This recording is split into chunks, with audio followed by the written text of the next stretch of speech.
Good evening, hello, and welcome along to Extra Time here on Fox's Hub. We've had a thumbs up from Ewan and Tony with each other there. Gerry Taggart is also in the studio alongside me, Dan Bates, as we assess Leicester's somewhat surprising defeat to Borough here at King Power Stadium at the weekend. We've not had to talk about many defeats on this show throughout the year. Hopefully there won't be many more to come either between now and the end of the season. We'll also talk LCFC women. They were back to winning ways in the WSL at the weekend. We'll bizarrely talk Harry Styles as well as Iwan Roberts takes us globe trotting. And we'll also have our football Jenga and our Lurdle for you guys at home to get involved with throughout the show. Firstly, I will say good evening, though, to the man sat to my right-hand side, Gerry Taggart. He was on co-commentary duty at the weekend. No, you weren't. You were in the studio. You were in the studio with us. You were working with us, of course. You were. You work every game, Gerry. You were with us in the studio. Watched the game, of course.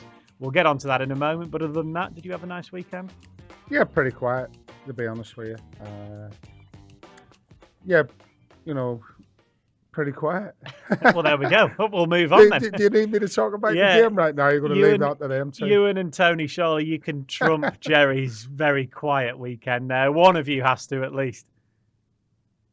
Oh, go on, Ewan. It'll be you. It won't be me. For the first time this season, Dan, I walked to the game. I was at Norwich and Cardiff. Norwich very, very good. Apparently, the Norwich fans aren't happy with the head coach. He's too negative. I was saying to TC before we came on air, I mean, there's only the top four that have scored more goals than Norwich, so we can't be that negative. So I had a great chance to go out on Saturday night with the wife. Got home at 6:15. What did we do? We stayed in and we got an Indian takeaway. But it was our anniversary yesterday. We were out for a nice bit of Sunday lunch yesterday, but only the one pint because I had to do my work for today. Nice. And hence the flowers then in the background, Ewan. Is that the reason for that? I'm in the good books. Tony, finally, how are you? Yeah. I'm all good, thanks, Dan. Evening, Tags, Ewan. I'm very, very similar to Ewan. I had a dinner on Friday night. I do the stadium tours at West Ham, so I was doing that on Saturday, so I didn't get to see any games.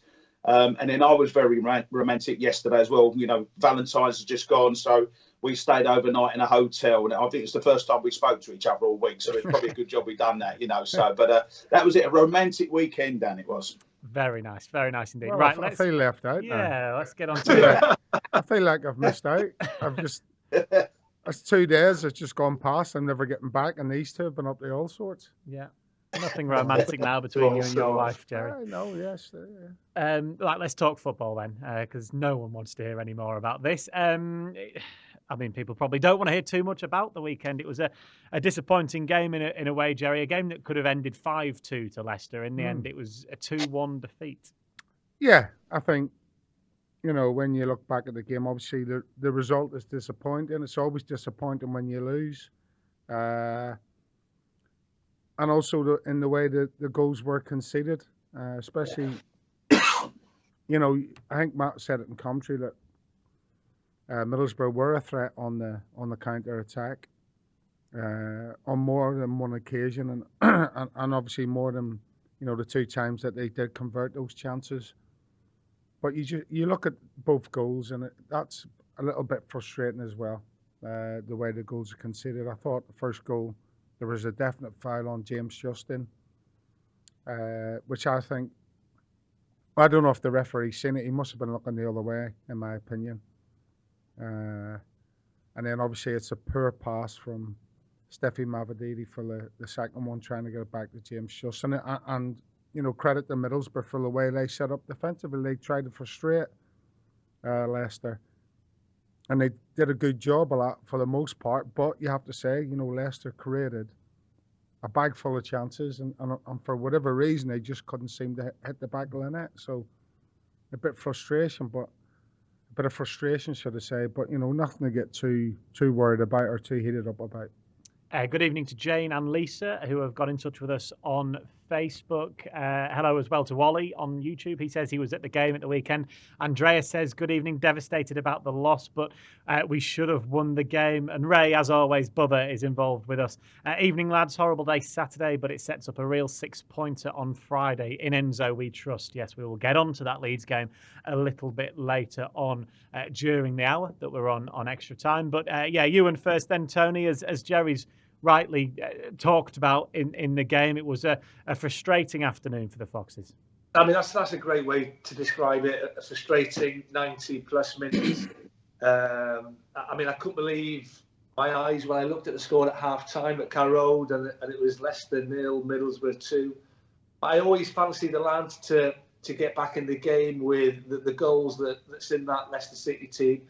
I mean, you look at the possession stats, the shots on target isn't great. Corners, I mean, possession 71% for Leicester. Shots 24-5. But on target, they managed as many as Middlesbrough. Middlesbrough had 2 shots on target. They scored both. Leicester only had 2 out of 24. We've had people sort of getting in contact with the show in the past, especially early on in the season. Not clinical enough, not taking our chances, we're creating plenty. And I think that was a case in point. I mean, 12 corners to Middlesbrough's 4. It leaves you shaking your head, pulling your hair out how Leicester never got anything out of that game. I mean, the Vestergaard header, for a big 6'5" centre half on the back post, he's got to be scoring that. Patson Daka had a great opportunity. Another header, whether he mistimes it or sees it late, I don't know. He's got to be hitting the target. I mean, Fatahu's been outstanding, but I think he needs to be scoring more goals. From that position. I don't think he scored as many goals as he should have. Jamie Vardy, before he nicks that goal on 85 minutes, misses an opportunity to sort of half the score and. He'd have gone on and scored the second. So, it was a very, very frustrating afternoon. But, Dan, it's quite simple. You dust yourself down, you go again, and as we know, there's a massive game coming up on Friday night to make amends for what happened on Saturday. Yeah, very much a frustrating day for everyone, I feel, chaps. But, as I said, I didn't see the game live, but when you sort of see the result, very similar to you, and I saw that they was 2-0 down. So I'm thinking to myself, has it been a sloppy performance? Has it been like what I described with the Watford game? Was it all a little bit too easy for them? Had they not created chances? I'm asking myself all these questions. And then you sit down and watch the highlights, and same as you, and I'm thinking, how's Vestergaard not scored? And then Patson Daka, I mean, that is, well, I would say 9 times out of 10 that's in the back of the net, and that's obviously the one occasion that it doesn't go in the back of the net. Vardy's chance, and Vestergaard had another one as well. He put over in the second half, didn't he? And he should have scored.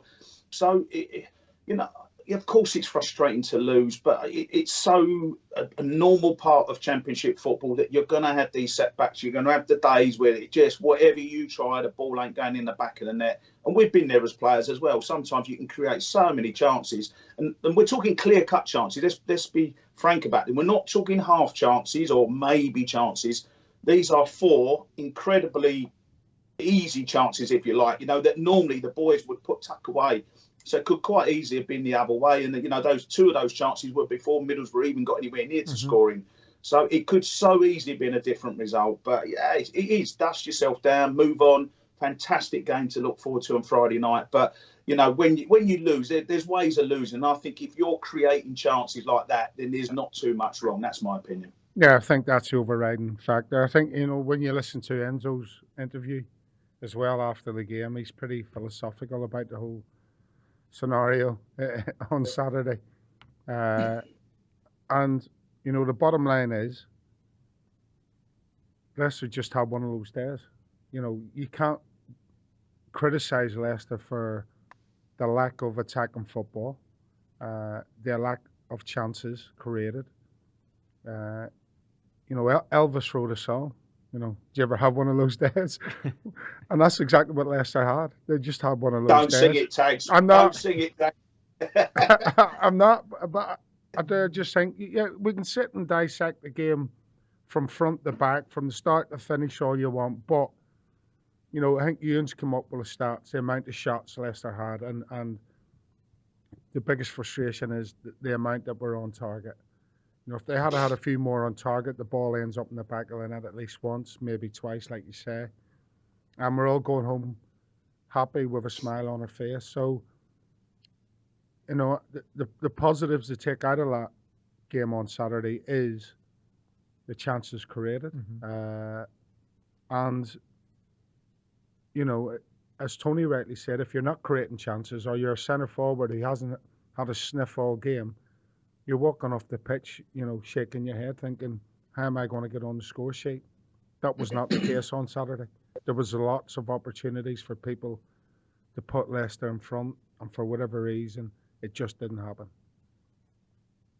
I mean, Borough have been hit and miss. Let's be honest. They had a start to the season, but they've got the 7th best away record in the division. So it shows they're decent on the road. So, I mean, you've sort of explained their 2 goals superbly. I'm looking at that first goal, and I mean, I'm not a centre half. That, you know, that was your bread and butter.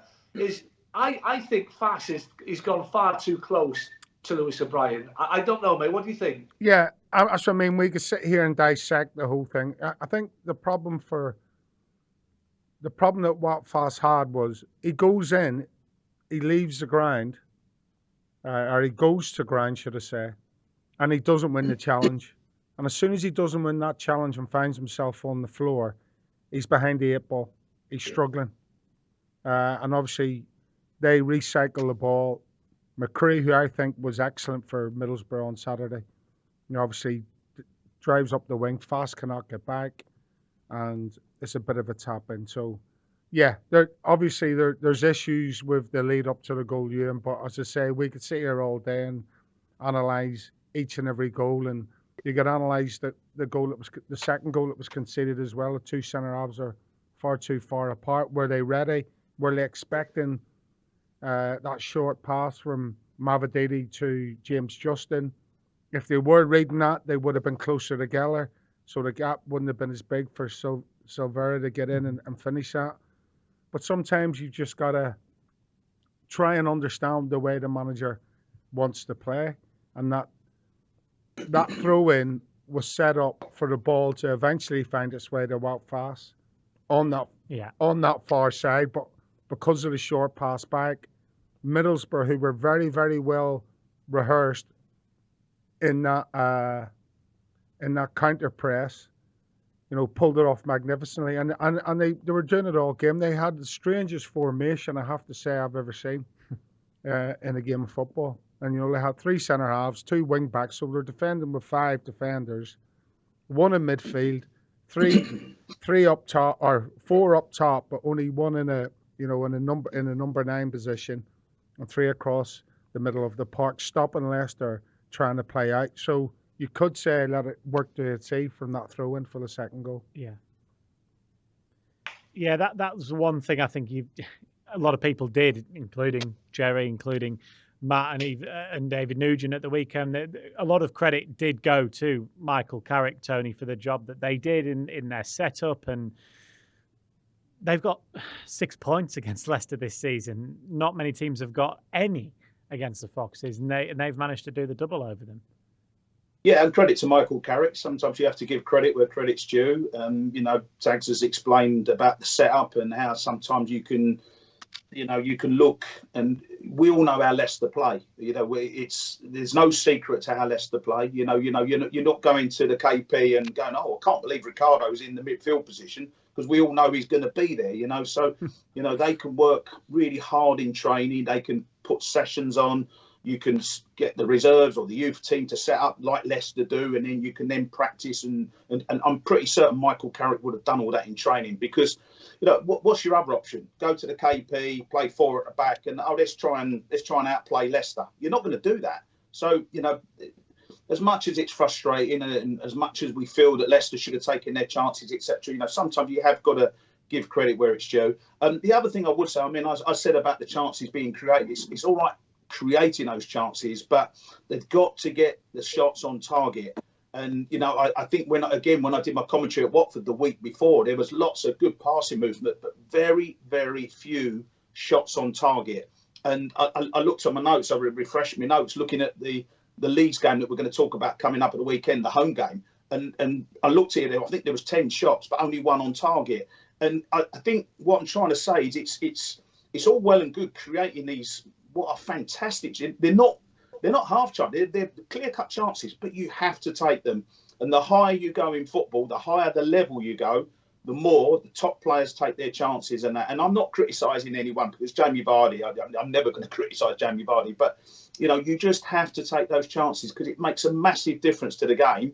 If Leicester take the 2 chances, they're 2 up and Middlesbrough ain't winning the game. So all the tactics in the world from Carrick, they wouldn't have won the game. But, you know, well done to Middlesbrough and that. But I think Leicester, let's move on and let's look forward to that game on Friday. Yeah, I mean, go on, yeah. Sorry, Tags. No, I was just going to say, basically, it all boils down to critical moments. We spoke about this before. Football is all about the critical moments in a game. And Leicester had a lot of critical moments in the game and just couldn't, you know, maximise those moments. And whereas Middlesbrough, on the other hand, obviously did. A game where you start 2 shots on target, 2 goals. And that's basically what it boiled down to. And that's, I think, what Tony's saying. The higher level you go, you have to maximise those critical moments in a game of football because invariably they don't come around a lot the higher you go.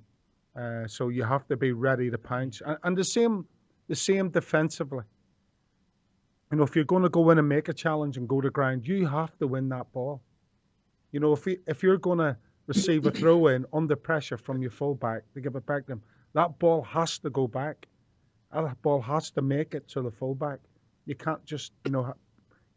So these moments in a game all sort of count and all sort of add up. So one of the reasons why Leicester couldn't quite get over the line. I mean, Middlesbrough, they did well. But the only reason they won the game is because the lads had an off day in front of goal. It's that simple. Yeah. Borough, they've got the 4th worst defensive record away from home in the league, so that shows they leak goals. So, you know, the only reason they've done the double, hopefully the only team to do that against Leicester City this season is because Leicester had the lads are the top scorers in the division.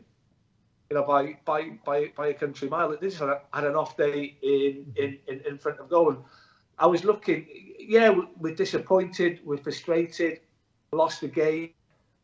Burnley last season ran away with the league.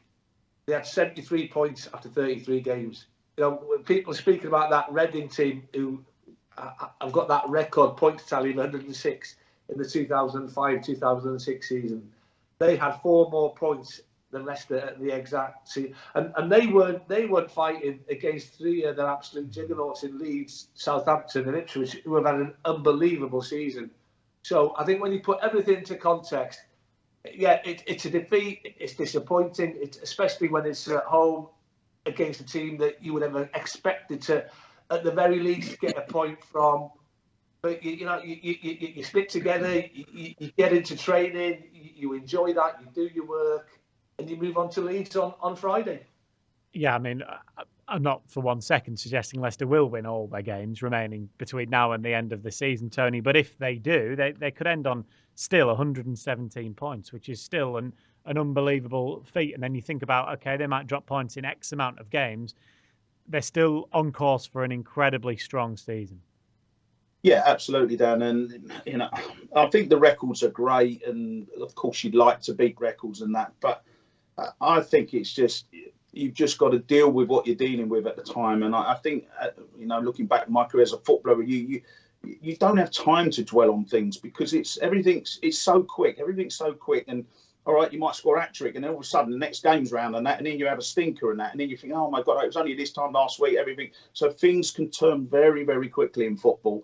You know, it's really, really important from Leicester's point of view just to keep getting the 3 points, keep ticking away with it. Try not to worry about the records. Get over the line first and foremost. Get in the playoffs and that. I don't know. Ewan's better with the stats than me. I bet there ain't many games. There's not too many wins left to guarantee they're in the playoffs. And then you're then looking to guarantee being in the top two. And you just deal with it as it comes and that. Of course, that was a setback at the weekend and that. But just finally on the stats, because I find it all intriguing. I think you're brilliant with your stats and everything. But with the stats nowadays, there's only one stat that's ever mattered, and that's the top left-hand corner of your TV screen where it tells you the score. And I do find it fascinating because we do get all these stats and everything, which is wonderful as a viewer and a listener, etc. But sometimes the stats, those 4 clear chances, put the 2 in the back of the net and you win the game 2-0. Never mind the XG. Wonder what that was. Yeah, I don't understand. Yeah, no, exactly. That's Iwan Roberts' favourite saying at the moment, isn't it? The famous stat is XG. But no, listen, we won't dwell on the result for too much longer. I mean, Jacqueline and Neddy, both on Facebook, good evening to those guys, have said, okay, it was just one of those games. Keep our heads up, and hopefully it'll come good.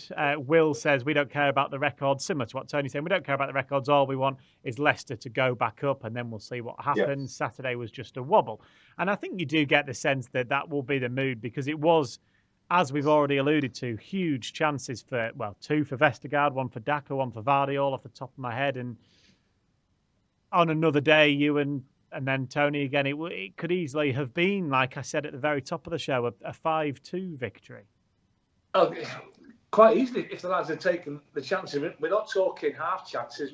We're talking clear-cut chances. Let's be honest. I mean, the Patson Daka one, I don't think heading is his strength, but from the distance he was, in the 6-yard box, it's a great ball in.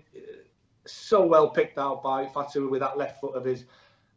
He's got to hit the target. It's that simple to miss the target from that distance. It was so poor, but he's been brilliant since he's come in. The goals that he scored and the responsibility that he's taken with the penalties that he scored. It was just one of those days. It was just one of those. Scored 3 against. The amount of times the teams scored 3, 4, 5 goals this season. It's been outstanding. It just wasn't to be on Saturday. No, and I mean, I'm thinking particularly of the Jamie Vardy one that he put over in that second half. I mean, how many times does Jamie make that run? Wonderful ball across, and it just gets underneath it. And there are times, I always think as a centre forward, I think the time that you really have to concentrate the most is when you've got what is so-called an easy chance, because it is so easy to just drift off or switch off for a split second. Just lose concentration, maybe lean back a little bit, which is probably what Jamie's done, and all of a sudden the ball's gone sailing over the bar, and you're cursing yourself. It's an awful feeling, because you think, how I done that? I remember one back in the 80s when I was playing for West Ham, and I played against Manchester United. Of course you do, Tony. Yeah, no, but Tags, it was a horrendous miss, and it was live on the television. I'm at the back post. It comes to me, and I've hit the post from a yard out, and it's harder to hit the post than it is to put it in the back of the net. And you're going, you know what I'm talking about. You go, oh my God, how did I do that? I told you so. I ain't got a clue what you're on about, mate. I haven't got a clue what you're on about. But it is so easy, just those split seconds and that. And, maybe Patson Daka done the same thing. You've got all the time in the world. You've got all the goal to aim at. And sometimes in that split second, you're over-analysing it. What shall I do? Shall I go near post? Shall I sort of head it down? Shall I go back across the goal, which is probably what he's trying to do? And in the end, he gets totally confused and nothing happens.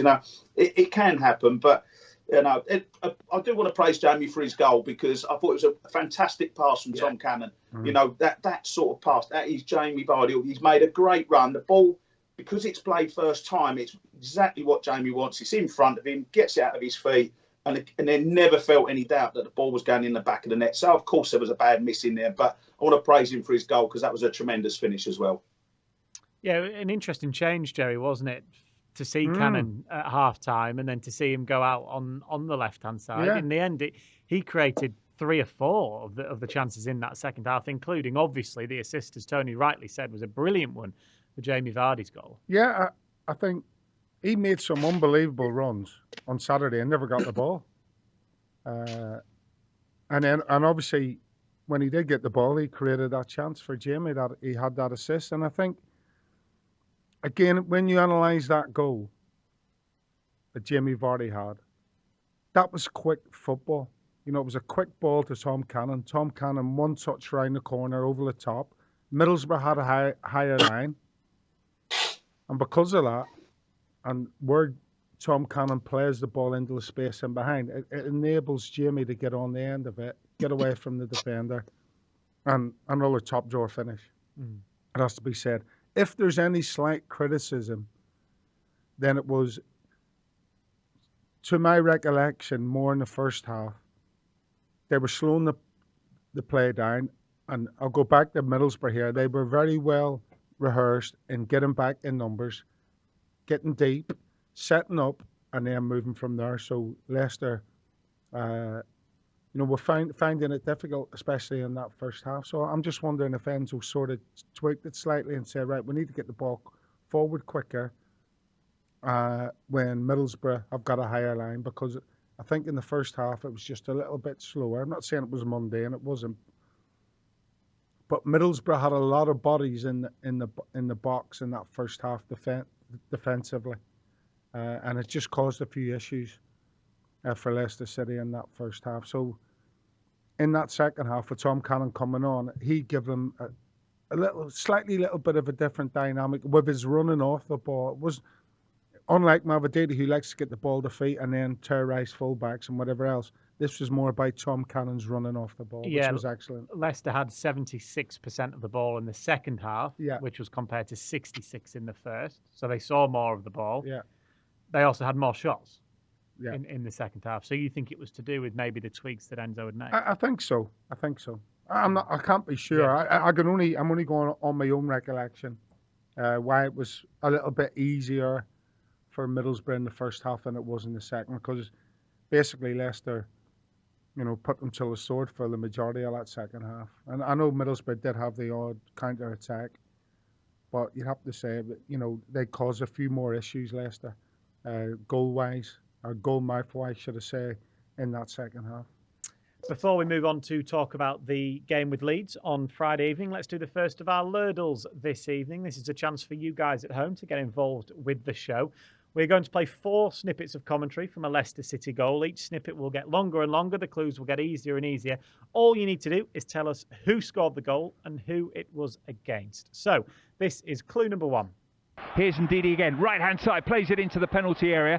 It's headed away. Bowler's got a bit of work to do. There we go. That is clue number 1. Ewan's ears have pricked up somewhat. I will play clue number 1 again for you. Here's Ndidi again, right-hand side, plays it into the penalty area. It's headed away. Bowler's got a bit of work to do. So that is clue number 1. Bowler, yep. So no one say anything more on that, because we don't want to give too much away. So everyone at home who is watching, who scored the Leicester City goal that commentary will get to, and who was it against? Good evening to John Corley. He is listening from South Bend, Indiana. He says he's back in Leicester next month for 3 weeks and will be at the Southampton game. So safe travels when you do come over, John. He says that Leeds on Friday will be a big game. And I think that's maybe saying it at the very least, Tony, isn't it? That is a massive one with Leeds on Friday evening at Elland Road. Yeah, it is a massive game. And I think at times in pretty much every season, Dan, you get these games come up, first against second. I was talking to you and we were just having a little chat before we come on air there. And, it's a tough game for Leicester. We know that. But, I really feel that from a Leeds point of view, they need to win the game, because they're trying to hunt Leicester down, aren't they? And if they can win the game, what would they get within 6 points? I think I'm right in saying, which is that would make it a massive result for them. I think from Leicester's point of view, it's dangerous from the point of view that a draw would be a good result. There's no doubt about that. But the one thing you can't do as a player is we'll go to Elland Road and we'll play for a draw. You can't do that, because you end up caught between, 2 ways of what you're going to do. Are we going to attack? We're going to defend. I think it's simple for Leicester. I think you go there, play the way you've been playing and that. And Leicester have got more than enough on their day. And I stress on their day, because you never know what's going to happen in the game. But if Leicester play to their full potential. There is absolutely no reason why they can't go to Elland Road and avenge, obviously, the defeat that they had early in the season. I mean, it is a mouth-watering game, isn't it? As TC said there, first and second, two big clubs being coached superbly by Enzo and Daniel Farke. I mean, Leeds had a really sort of sloppy December, lost 3 of their 7 league games, sort of dropped away a little bit. But since the new year, I mean, they haven't lost a game this year. They've won their last 8 championship games. I think they've kept 7 clean sheets in those 8 games, just conceded the 1 league goal this year. But then Leicester have got the best away record in the division. So, I mean, it promises to be an unbelievable night. It really, really does. There's something special about it. I mean, I used to love playing at Elland Road. It's a bit old-fashioned, but they're a passionate lot up in North Yorkshire. I mean, it's going to be a magnificent game. West Yorkshire. Just get that one in there. Is it? Sorry. Before you say any more. Yeah. Northwest. Yeah, Northwest. Don't test Gerry and I on our Yorkshire knowledge. Right. Speaking of geography, since I read out that John was in Indiana, we've had a flurry of people telling us where they're listening from. Quite a few in the States, actually. So Bob's in Pennsylvania, Bubba's in Scranton, John's in Indiana. We've got Scott in North Carolina as well. And then a very message as well here. Where is it? Let me just quickly find it now. I can't find it. Oh, yeah, Charlie Bishop has just said, watching from Leicester in England. So good evening to you, Charlie. Right, let's play clue number 2 of our Lurdle. Buster has guessed Vardy against Middlesbrough. That isn't right. Bubba has guessed Vardy against Spurs. Also, he does that every week. One time we'll get it in there. That is also incorrect. So I'm going to play clue number 2. We need who scored the goal and who it was against. Here's Ndidi again, right-hand side, plays it into the penalty area. It's headed away. Bowler's got a bit of work to do. He slightly dallied, and as a result, there's a shot from the edge of the penalty area. What a goal! Ewan is nodding along because he believes he's got it. I'll play clue number 2 for you again one more time. We need the goal scorer and the team it was scored against. Here's Ndidi again, right-hand side, plays it into the penalty area. It's headed away. Bowler's got a bit of work to do. He slightly dallied, and as a result, there's a shot from the edge of the penalty area. What a goal! I'll add in one more clue for people, just because Ewan looks very smug that he's got it after one. I'm not smug. I'm not. He'll be smug later when we go through our predictions from the weekend. I'm telling you that, Tony. He knows he's had a good week. There's a reason why Ewan might know this better than others. So that's my little clue for you. So you can put 2 and 2 together somewhat there. Continuing our chat about Leeds United, of course, on Friday. What are your memories of playing against Leeds, Gerry? And how good are this current Leeds side? You look at the run that they're on at the moment. It's 1, 2, 3, 4, 5 wins, 6, 7 in a row in the league. 7 in a row in the league, which is incredible. Is a brilliant start to 2024 that they've made. Did you want to know my experience? Yeah. All right. Well, mine and Tony's will be pretty much the same. We did pretty well against Leeds, if memory serves me correct, TC. And I managed to bag the odd goal here and there against the Leeds. Yeah. See, that's why I asked you, because I thought you'd want. I thought you'd want to. But Leeds were a very, very good team back then as well. Make no bones about it. But for some reason, we just always had their number. But this current crop, I've got some quality players. When they came here and beat Leicester, they definitely deserve something out of the game. There's no doubt about that. I think the draw on the night probably would have been a fair result, but they have got some really good players, really exciting players to match Leicester's exciting players as well. And but for that hand of God from Meslier, keeping that header out from Dewsbury Hall, I think, that would have been a fair result on the night. So again, as the lads say, there's nothing to fear going up the Elland Road on Friday night. Nothing is won and lost, whatever way the result turns out. And people have to remember that there's what is it, 15 games left? Something like that there. 13 games 13. left. 13 games left. And 12 after the game on Friday night, which is a lot of, as I won't say it, but it's a lot of football. I was going to say it's a lot of football still to go. So yeah, but they obviously have to go up there and try and get back on that winning road, which they're more than capable of doing. Between September 96, Gerry, and December 2000, there were 11 games with Leeds in all competitions. You won 8 of them and only lost 3. So that was obviously a good record then. Different Leeds team, as we know now, Ewan. But the pressure, as you've all sort of referenced, really, is on the chasing pack, isn't it? It's on Ipswich, Leeds and Southampton. They're the ones that have to pick up the results. Leicester could go to Leeds on Friday and a point harms Leeds a lot more than it does Leicester. Dan, I totally agree. A point wouldn't be the end of the world. I mean, if you look back at the loss at Coventry, then the point against Ipswich, and what happens in the next 5 games, the lads go out and win 13 points. So going up to Elland Road, and they have got some talent, they've got some youth. I mean, they've got 4 Welsh players in their team. I don't know if that is a coincidence why they've done well this year. I don't know. But you like Somerville, Pacey, Nonto's coming to the team of late, and he's getting himself amongst the goals. Now, Ampadu and Rodon have formed a formidable partnership in the heart of their defence. It's going to be a tough game. You wouldn't expect anything else from Elland Road than a tough game, but they will be expecting a tough game because, as I say, Leicester away from home, I think they've won 6 more points than any other team. So, the consistency with home and away performance is no better. No, there's no better team than Leicester. I mean, Leeds haven't lost a game at Elland Road. They drew their first 3, then they've won 37 points from their next 13. So that tells you it's going to be a tough game, but it'll be a tough game for Leeds as well.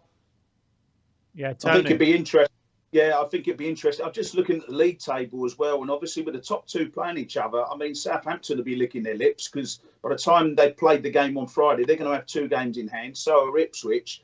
Both got home games. One's at home to Millwall, one's at home to Birmingham. 2 games that they would probably be expecting to win in their position. So it makes it really fascinating, But I think the point I'm making, if Leicester can win this game, then that really sort of secures that gap and it gives them that bit of breathing space.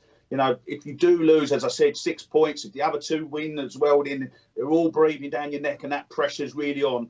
And when you get pressure in football, that's when it becomes a difficult game because everyone's expecting you to win those games. But, I think Leicester will go out, they'll handle what's going to be thrown at them. I love playing at Elland Road as well.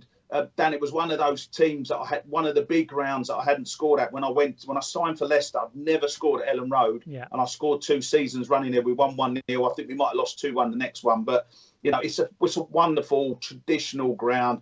But the atmosphere will be absolutely banging on Friday night. It's a great game for the fans to go along to Elland Road to watch, and it's also a great game for the players to play. And I think it's going to be an absolute fascinating battle without a doubt. I mean, if you look at 6 of the next 7 games, they're against 6 are against teams in the top half. But you mentioned the team there now, TC, Southampton. And I know you don't like looking too far forward. Have you seen the last fixtures on the last day? Yeah. I haven't looked, Ewan. Go on, hit me with it. Southampton go to Leeds. Wow. What a game that could be. Yeah.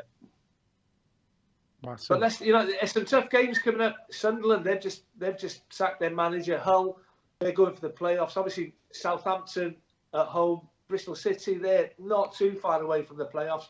Norwich at the King Power, who are flying at the minute, had a great win at the weekends. So there are some tough games coming up. But I think every game at this level in this championship, they're tough games, as Saturday proved. Well, every time Leicester have gone through a blip, and I'm not calling one defeat to Borough a blip, they've come out the other end and just won game after game after game after game and been relentless. And hopefully we'll see that again. I think, we've all spoke about, the championship. It's just one long, hard slog. It's as simple as that.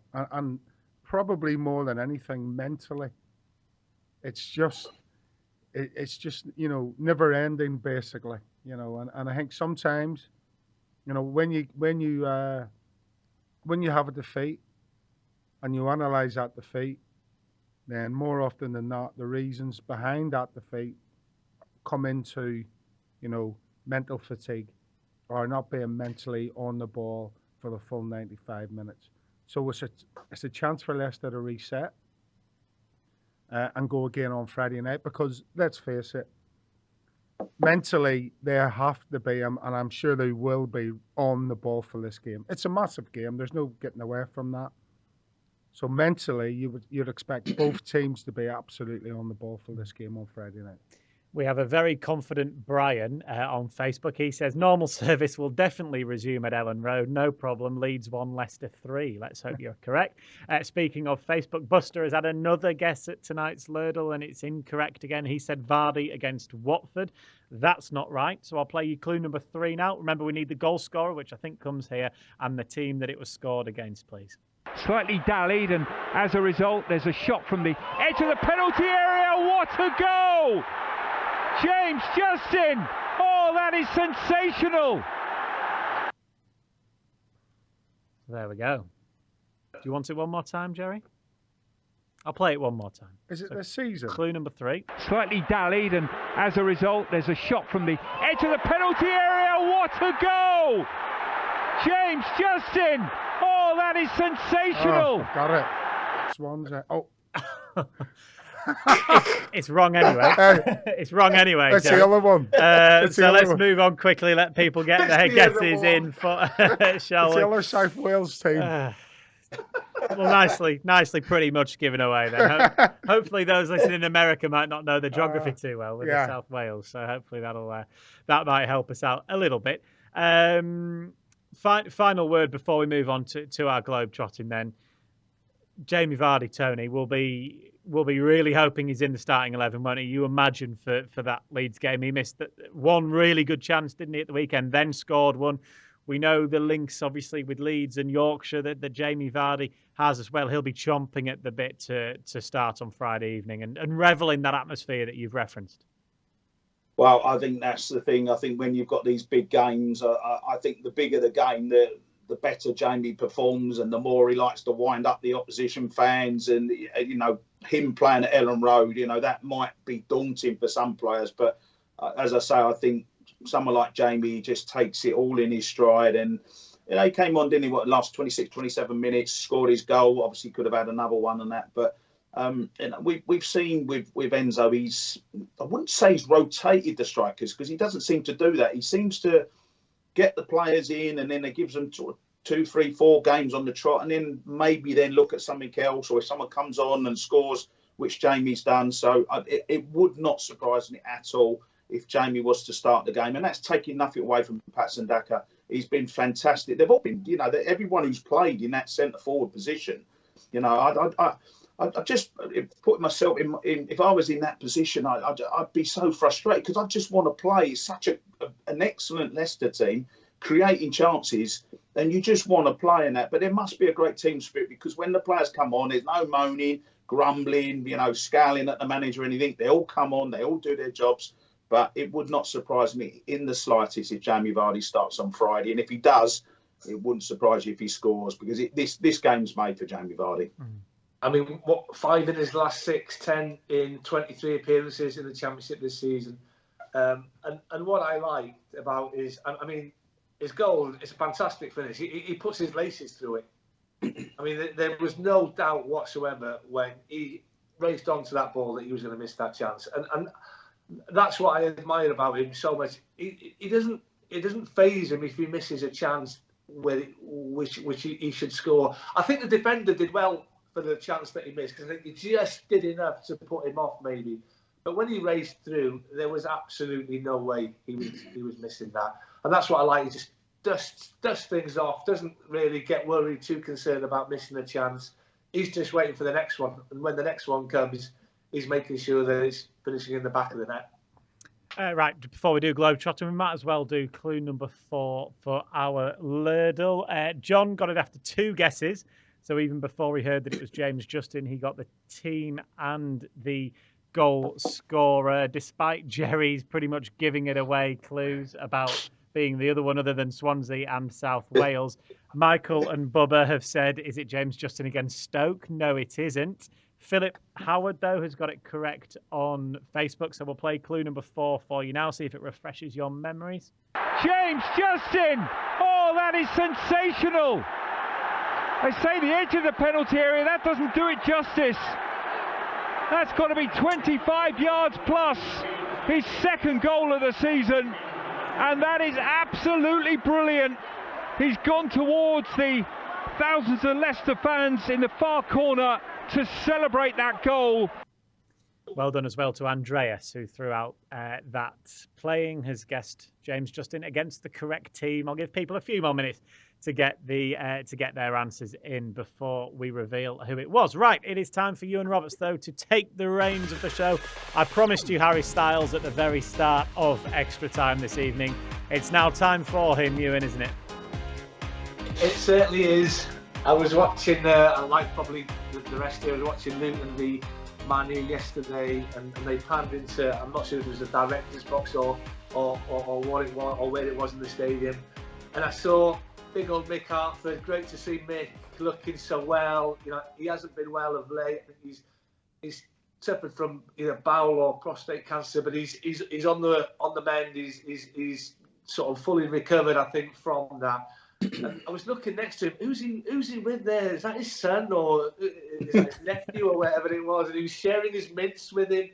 Then obviously the commentator sort of revealed who it was. It was Harry Styles, obviously a big Man U supporter. Don't pretend you didn't recognise him straight away, Iwan. Pardon? You recognised him straight away. Stop pretending. I swear, Dan, I didn't have a clue who it was. I did not. I mean, I thought, who's that wearing that rascal jumper to start off with? But I didn't recognise it. But it sort of got me thinking, who's the most famous person that the lads have met through football? I mean, I can remember, and he might have done it with you two lads when you were at Leicester. I remember David Thompson coming in to train with us, the Olympic decathlete champion. And by the way, he was a decent player.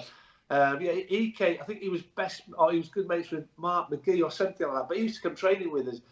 But I think probably the most famous person I've met through playing football has to be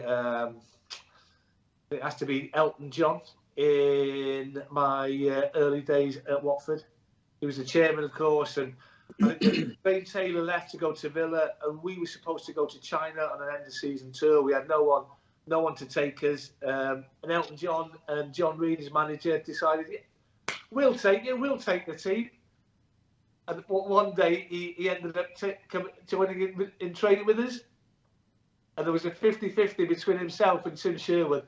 Oh my word! Tim Sherwood went straight through him. Honestly, he was doing roller the sky and everything. But yeah, Elton John's probably the most famous person that I've met. Even though my missus is texting me Idris Elba, he's no way he's as famous as Elton John. Yeah, beat that. I can't beat that. So there's probably no point in me saying that Robbie Williams is probably. Did you play in that? That's a good one, Tex. That's a good one. Did you not play in that game, TC? Was that at Paul Vale, was it? Yeah. Yeah, I did play that. And he was playing up front, Robbie Williams, and the ball came in the box. And he's obviously controlled it, going to shoot, and I've come in and cleaned everything out. I know I didn't hurt him. On purpose, I didn't hurt him. I just cleaned the ball and took him, and then gracefully grabbed his hand, introduced myself, and picked him up off the floor. Tags, just following on from that, Robbie Williams. I went to a Robbie Williams concert, this is 17, 18 years ago. I had the pleasure of bumping into Sav, who was there with his missus.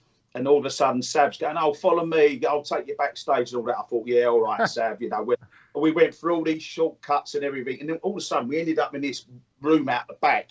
This was at Nebworth, and I'm just standing there minding my own business. And I looked over, and I thought, two blokes standing over in the corner, and it was Ant and Dec. So I said hello to them, and then there was another bloke standing with his missus. I thought, "Who's that?" And it really, really quiet. It was Wayne Rooney. So to be fair to Sav, he actually produced. And then Robbie Williams come out the door and chatting away and everything. So that was probably one of my most sort of memorable experiences. TC, you must have been delighted to see Ant and Dec, made you not the I smallest felt person? tall, Ewan. I know where you go. I know. I felt That's the first time. Well, apart from when I played in Malaysia, but I did feel tall when I met Andy. That's a low blow, lad. TC from you and that low blow. It was, wasn't it? Yeah, should we add insult to injury? Mention West Ham's result of the weekend? No, we'll leave that one this week. Oh, you can't help yourself. No, Every I week know. I said to myself not to, but then right at the end there. Right, let's go to before we do our predictions. Actually, we will reveal tonight's Jenga. Well done to Buster at the third time of trying, though. On Facebook has got James Justin against Cardiff. Well done to those of you that got it. Iwan Roberts got it after one guess. There's a few others that you might as well have just told him. You know, as soon as he mentions the bowler, the name bowler, he's like, oh, Cardiff. Yeah, could have been Dewsbury Hall though, couldn't it, Ewan? Could have been a few at home as well, but no, you got it. Yeah. So well done to those of you that got it. The reason we picked James Justin, there's always a reason. It is his 26th birthday on Friday, the day of the Leeds United game, of course. So hopefully it will be a birthday present and a win for James Justin, just as it was a birthday present win for Enzo Maresca a couple of weeks ago. Right, before we do our predictions, I've got to reveal tonight's teaser question for our football Jenga. I've just been texted it now. The four of us will go head-to-head on this theme to give answers if we get one wrong or repeat when we are out. So the theme is, with it being Riyad Mahrez's birthday on Wednesday, we want us to name any team he scored against for Leicester. And I'm sure that'll be in all competitions. There are 25 correct answers for any team that Riyad Mahrez scored against during his time with Leicester. Come on. Right, while the three of you start writing some answers down, I'm going to scribble a couple down quickly. I need to run through the predictions that we all did ahead of this weekend's championship fixtures. If we get the result right, we get 1 point. If we get it bang on, we get 3 points. So in this scenario here, myself, Ewan and Tony all get 1 point for saying that Leeds would have beaten Plymouth. Gerry gets nothing. I was more in hope. Yeah, I'm with you there. Birmingham 2, Southampton. Sunderland 1 was the score from St Andrews. Well done to Iwan Roberts for getting it bang on. 3 points for him. No one else gets anything there. Millwall 0, Sheffield Wednesday 2. Big game at the bottom of the league there. No one thought that the Yorkshire side would go down to London and get the win. They did. Huddersfield 1, Hull 2. Speaking of Yorkshire, a Yorkshire derby there. Plenty of Yorkshire tonight. Iwan Roberts with his second 3 points. Look at his face. Look at his face. Thankfully, no one can see that, Tony. It's just you at the moment because we've got the predictions on the screen.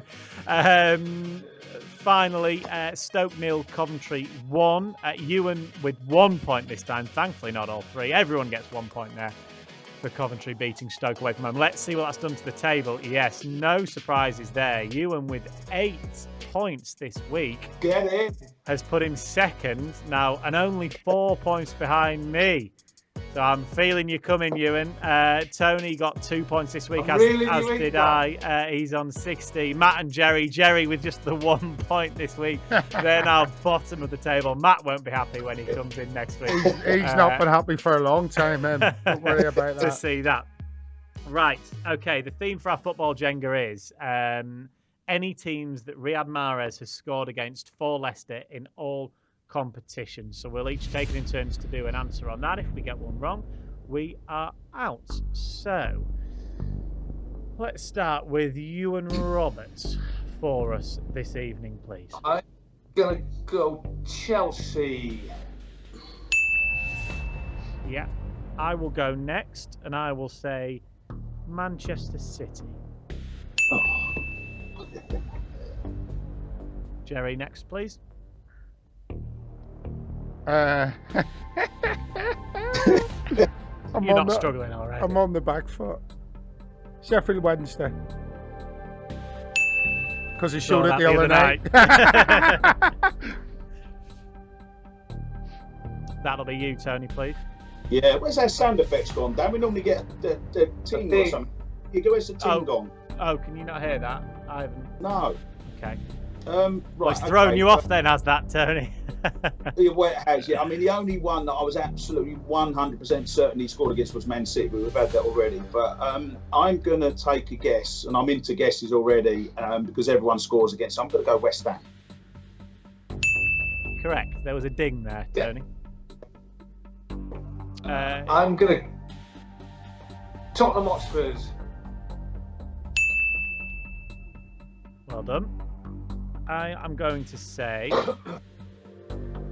Bournemouth. Oh,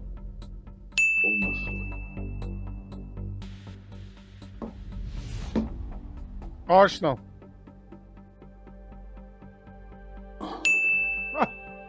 He's still in. Well done, Gerry. Yeah. Again, and I've got a choice here. I'm going to go Villa.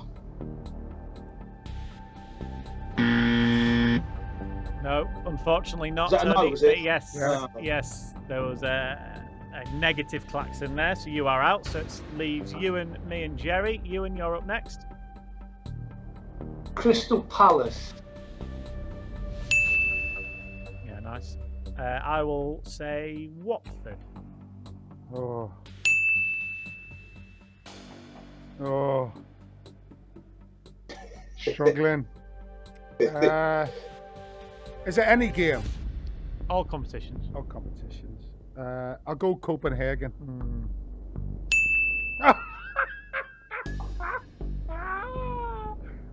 Yeah, that's where I was going next. I think he also got one against Bruges. Is it me? Yeah. West Bromwich Albion. Yeah, I had that one next as well. Thank you. Oh, did I jump in ahead of you then, Ewan, by the way? I think I did, didn't I? Oh. Don't know. I jumped in when I said Bruges, so we'll go... Well, I'll go next anyway, then after you. Into guessing now, I'm afraid. So, I will say... Liverpool. Nope, that's me out. So Gerry and then Ewan, you're on the two remaining. Everton. Oh.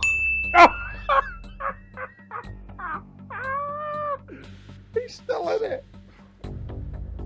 I know he scored against Swansea. Oh, Hat-trick, wasn't it? Yeah. Cardiff. No, that was brave. Right, Ewan, get one to win it. No, he started. No, he went first. He went started. first. He wins it. I came second, though. A good second. I'll take second when I knew. Do you want... I mean, I am struggling to go. You've won anyway. See if you can rub salt into the wound. Has anyone said Man U? No, I was going to say Man U. No. That's No. incorrect. as well. Newcastle. That was the only one last I could think. Oh God, I said Newcastle. You went straight to Cardiff as well went to because he said Cardiff. Swansea. At Yeah. Newcastle. Anyway, Ewan, well done for winning our Jenga. What a week you've had then. 8 points on the predictions, up to second. You've won football Jenga as well. I think I was at second. Yeah, up to second now. Oh, Yeah. I get it. Yeah, not bad that, not bad. Right, okay, we are about a minute away from finishing. Gerry, you can have the final say. Tell the viewers why they should tune into Matchday Live on Friday evening for that game with Leeds. To see my goal against Leeds. Hopefully. Yeah. Well, it's a massive game, isn't it? It's a 6-pointer. It is a 6-pointer, but you know, it's just another massive game. Hopefully, on the way to where we hope Leicester finish up.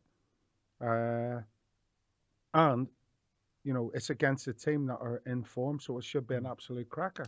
And you can see Gerry Taggart's goal against Leeds as well. We'll promise that. We had to bookend that answer. Yeah. Right. Thank you to Gerry Taggart, to Tony Cottee, and to Iwan Roberts for their company this evening. Thanks to those of you, of course, at home who have watched and got involved with the show this evening. We hope you have a fantastic week. As we've said, that big game on Friday. Tune in do Matchday Live from 7 p.m. What else would you want to do with your Friday evening? That huge game at the top of the Championship. We'll be live and hopefully we'll be talking about a Leicester City victory. Right, have a great week, everybody. We'll see you on Friday.